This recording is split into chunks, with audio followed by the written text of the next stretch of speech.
Hello, guys. Welcome to Game Changers, where we talk all things women's sports, numbers, all the fun stuff. We're going to talk to some fun people about the numbers behind people who are in the sports industry, specifically women's sports. But yeah, let's get into today's episode. Today, we're going to look at the numbers of the game. That's more specifically, we're kind of going to look at soccer specifically because it is one of the biggest sports in the U.S. And yeah, so kind of looking in here of growth for specifically women's soccer, it is obviously grown a lot. I started especially watching women's soccer back in 2017, and since then, not even just the NWSL has grown, but all of women's soccer has grown, right? Like even the U.S. women's national team, the NWSL, there's another professional women's soccer league now than there wasn't back then. Even in Europe, teams are just growing and growing, almost like growing and growing. There we go.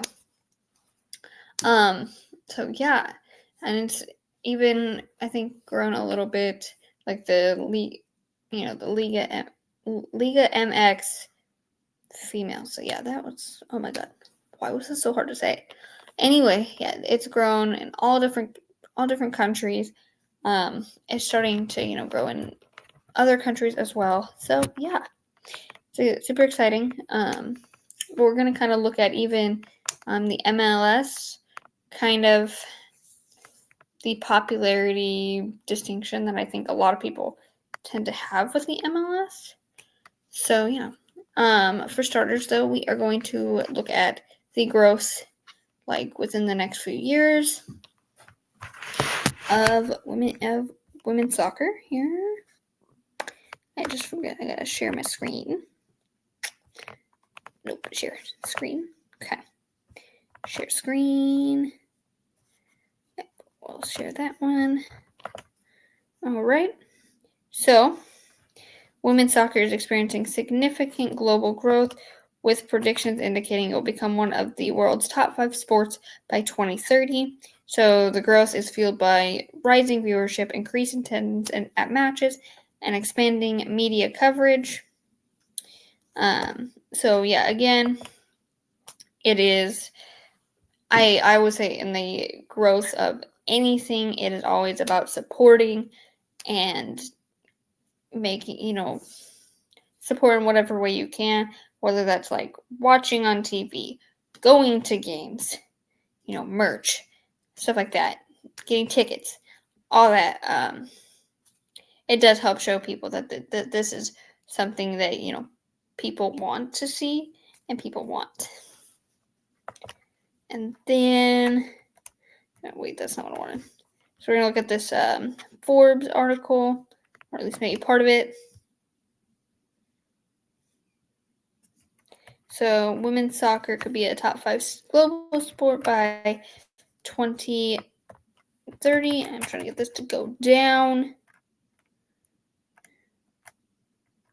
So women's soccer is on course to reach 80 million fans by 2030, becoming the 5th largest sport in the world, according to a new report.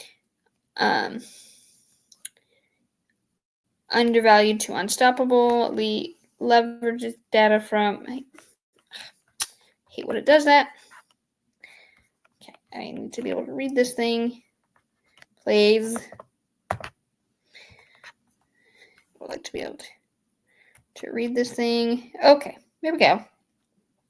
So one of the leading investors in the sport, they predict a 38% increase in the reach of women's soccer over the next 5 years. They see the opportunity for sponsors to capitalize on a new market. Over the course of the next 6 years, the study noted down respondents who replied interested or very interested in women's soccer. Currently, the sport has the 10th largest global fan base behind men's soccer. Basketball, swimming, Formula One, track and field, tennis, volleyball, cycling, and badminton. The study includes that based on the trajectory of the growth, women's soccer will enter the top 5 by the end of the decade. So yeah, and I will say with these teams, with especially some of the teams now that they're behind, specifically, obviously, there's still growth to be had between men's and women's soccer. I think, obviously with men's soccer, it's dominated all around the world, and it's probably going to be like that for at least a few more years, if not more. Slow change, not something that happens overnight. Obviously, basketball is, I think, going to be the same thing. Basketball is a huge sport, especially here in America, right? So it's like, again, things do not just happen overnight. Swimming, for me, I personally don't really watch swimming, but I do know it's really popular. So I do know that, again, it's going to be something that's, again, not going to win it overnight, like this study does show. Same with track and field. Track and field, though, is a very broad, sport. Like, there's many events, and I think that's also why it brings in a lot of people, is because especially for track, it's not just one or the other, right? It's not like you're just really watching one person. I mean, you probably are, but like not in the, some people do multiple events. Some people also, capitalize in just one event. There's a lot to watch. I think the same is for tennis and volleyball. Okay, badminton is just a fun sport to watch. So yeah, I think, again, a lot of these, it's the slow growth, right, that you want to look at, because yes, you may think that just because you like it more than one in sport doesn't mean someone else does.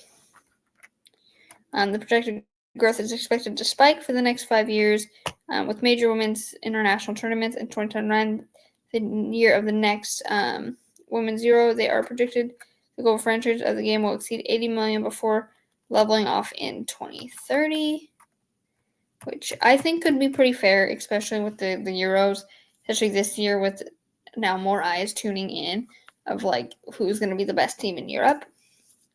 So yeah. In terms of global sponsorships, women's soccer has the potential to rival Formula One and tennis. It currently lags behind the sport. There was declining attendance at major tournaments. Stopped. I hate doing this. And the pros tournaments and the pro season, such as the Women's Super League and the Women's Champions League. I think also, though, with those leagues, it's like people are kind of starting to realize I want to say it's like it's not, they're not catching people's eye of like, ooh, I want to watch this. It's just kind of like one of the things that I think people really don't think. I think it's just for them, it's like their marketing. They have to market that better, where it's like also give it a little more fair game too. It's like, put teams in that, have the teams in there that, aren't just gonna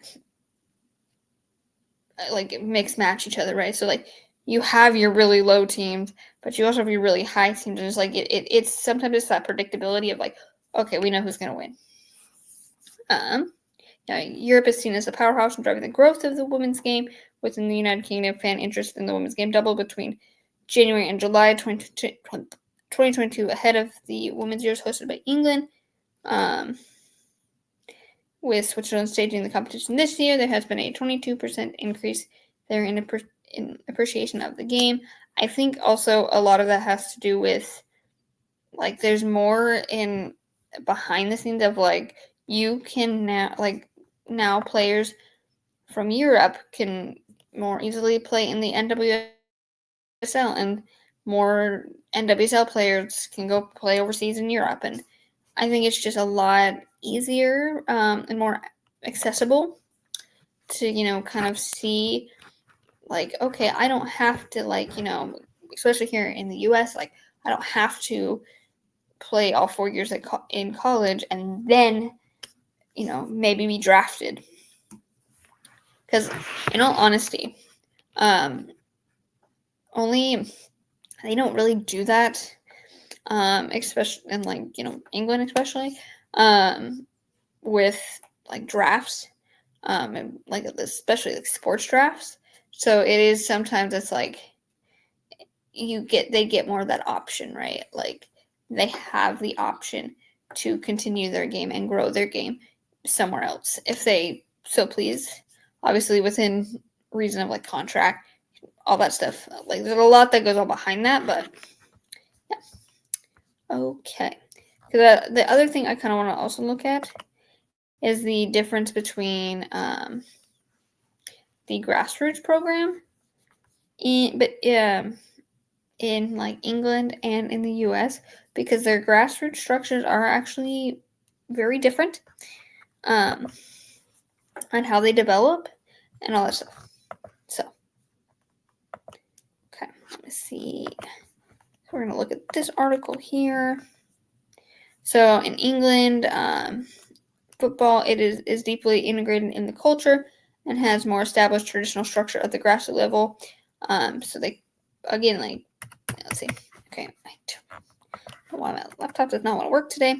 In the U.S., soccer is growing in popularity with more diverse range of playing styles and organizational structures, including a focus on youth development and a more family-friendly atmosphere at games.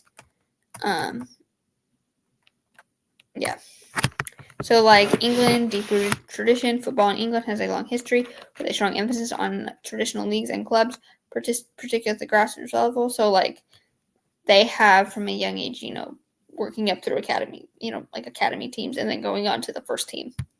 Technical focus. Youth football drills in England are often more focused on technical skills, with players starting younger and training year-round, leading to a higher level of technical proficiency at age. And especially for U.S., you play, at least in my experience, and especially in high school, was you have a club team, but you can also play on your high school team. And then, like, you have, like, a spring season, right, where it's like you play for your club team in the spring, and then fall time it's high school again. So I think it more like theirs is like all year round, always working on the development. Direct play style. Many English teams, especially at lower levels, favor a direct physical style of play, often characterized by long passes and winning the second ball, which I think I think even the English women's national team do show this. They play a pretty physical game. I think that's also what makes the England's women's national team so strong, is they are able to win the second ball, get the long passes in, and make it extremely difficult, like on teams that maybe don't play as physical, to play against. Competitive structure. England has a tiered league system with promotion and regulation, creating a high-stakes competitive environment. Whereas in the U.S., they don't have that, right? We don't have, like, oh, you came in the bottom of the table this last season, you're going to be in the second tier division here.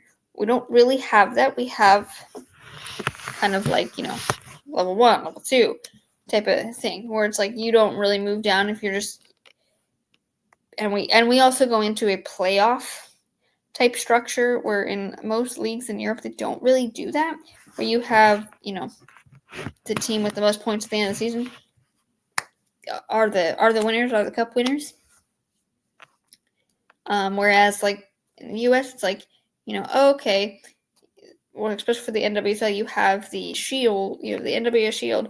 Okay, well, you would think, okay, they would win the league. No, you play in playoffs, and if you get kicked out in playoffs, you're not winning the championship.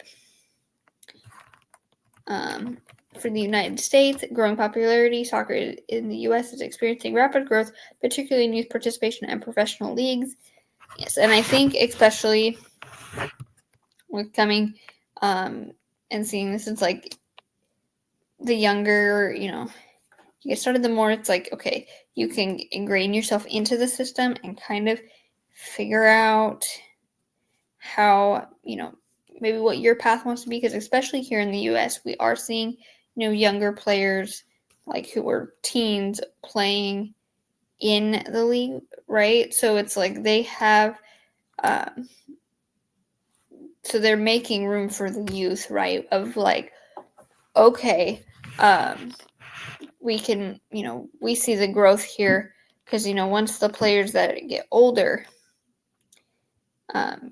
start to retire, it's like, okay, who are we going to have in the league? Someone who's, fresh out of college at like 20, 22, 23 maybe at the earliest. And it's like, so now it's like having that, youth perspective and like, you can make that depth a little bit bigger of like, when you have your player pool, especially when it comes to national teams, you can have more depth. So, I think this is also where I'm in my head when it comes to differentiating, like, seeing for like the WNBA, how they want to grow. They don't want younger players in the league, which I don't entirely disagree with, but I don't entirely agree with the way they're going about it, because the thing you have to think of is you want that depth, right? You want the depth of good players. And is yes, basketball you could play. You could probably get away with like playing a little longer.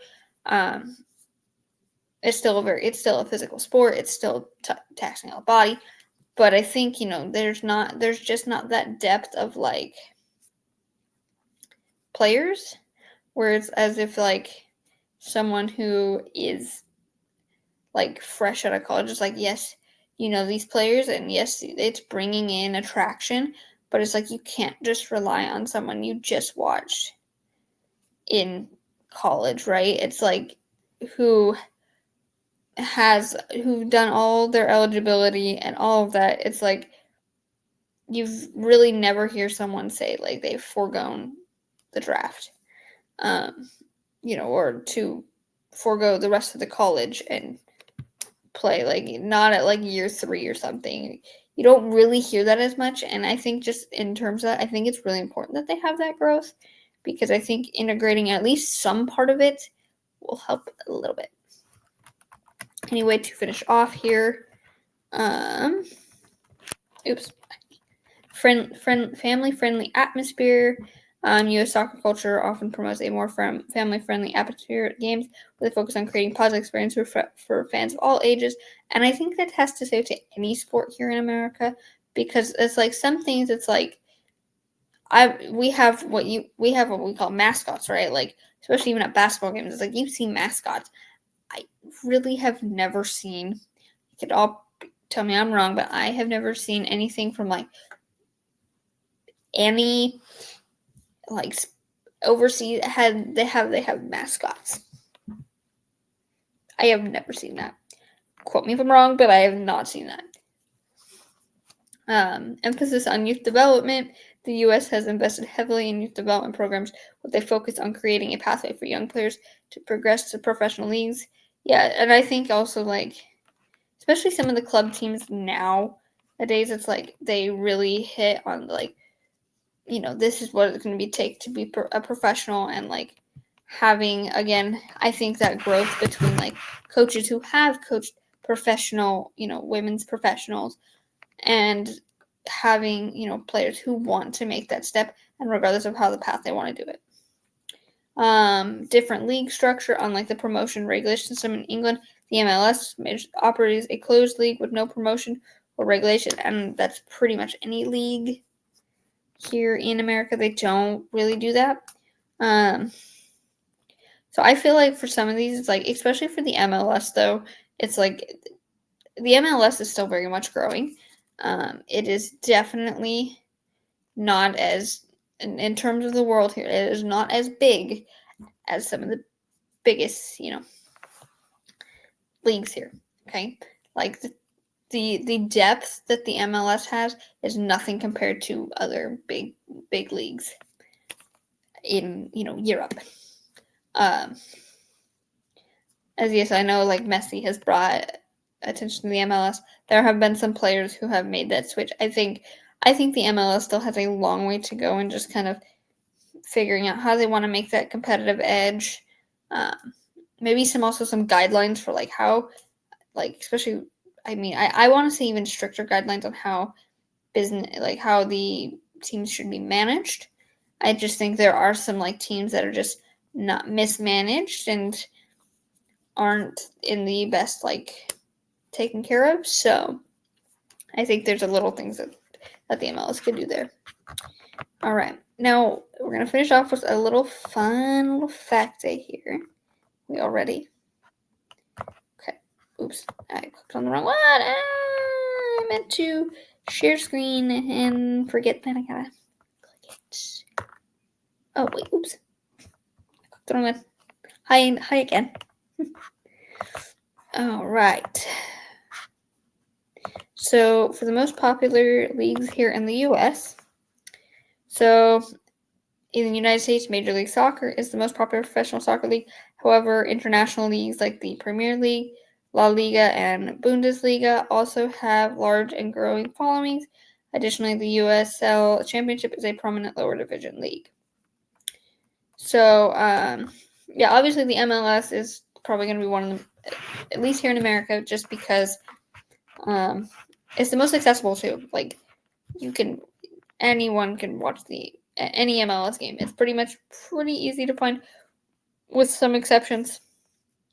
There are some like times even like it's not even just the MLS. It's like, why are we putting it there?